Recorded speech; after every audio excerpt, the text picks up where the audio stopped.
I know we're winding down here. Anything I left out or anything else you'd like to say or I think maybe to just kind of maybe think about three things that um, are important in terms of gospel living. Um, we, when one reads Francis's biographies, we start oftentimes with First Chilano, but we also look at Francis's writings, which I think are a lot more extensive than people realize. Um, we have to kind of think about like what does that look like? And so Francis clearly heard the missionary discourse of Matthew, which is around Matthew chapter 10, verses let's say 7 through 9, um, and this is a very clear call to without cost you have received, without cost you are to give. Do not take gold or silver or copper for you. So we see this very concrete sense that Francis hears. Don't take gold, copper, silver.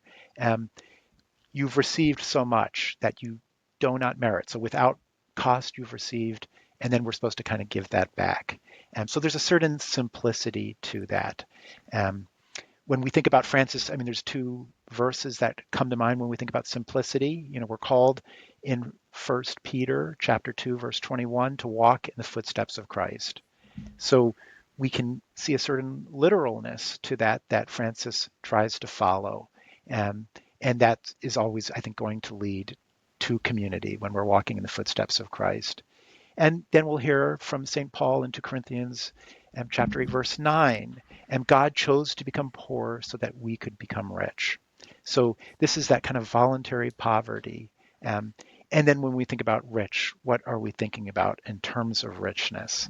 I think it's, becoming rich in mercy, becoming rich in empathy, becoming rich in humility. There's these calls that are important. So we have that call for simplicity, and Francis kind of really accentuates that.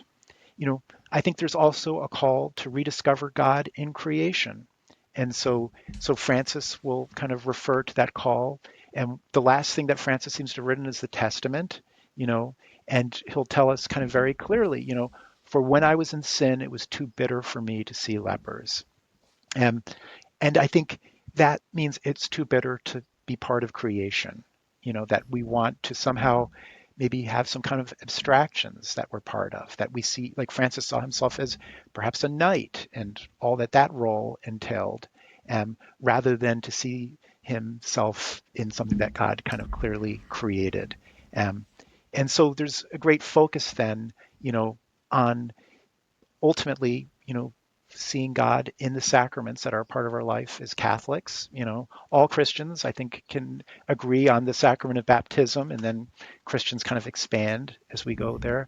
But we have that kind of sacramental life. And ultimately, the sacraments continue the divine incarnational presence in our lives. Um, as Franciscans, we focus, very much on, let's say, how the Eucharist is in a very simple piece of bread, and that becomes transformed. But that's always before us. And we can think about how Christ hid himself in the presence of an ordinary baby, and there would be nothing, absolutely nothing, that would indicate that that baby was anything other than ordinary, and yet God had the humility to become that baby. Um, and then finally, gospel living, I think, is part of, the call to radical trust and dependence on God. And as friars, we focus on that, the paths to that in holiness and joyful living.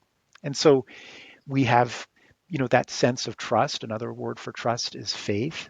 And we're kind of constantly called to develop that. We see that, at the heart of the gospel, how we can trust God, how we can be more dependent on God. And that allows us to kind of give up and live, and everyone does this in different ways, but to live this kind of sense of voluntary poverty. And we know that without joy, that poverty can just seem negative. That poverty can seem kind of very forced. And so we see Francis, drawn to the gospel, I think first and foremost. Scholars will argue whether he intended on kind of founding a community that ultimately, I think, comes out of trying to walk in the footsteps of Jesus, who formed a community. But he first heard that gospel to kind of get on the journey, to let go of those things that were holding him back, and to have more faith, more trust in God like Jesus had.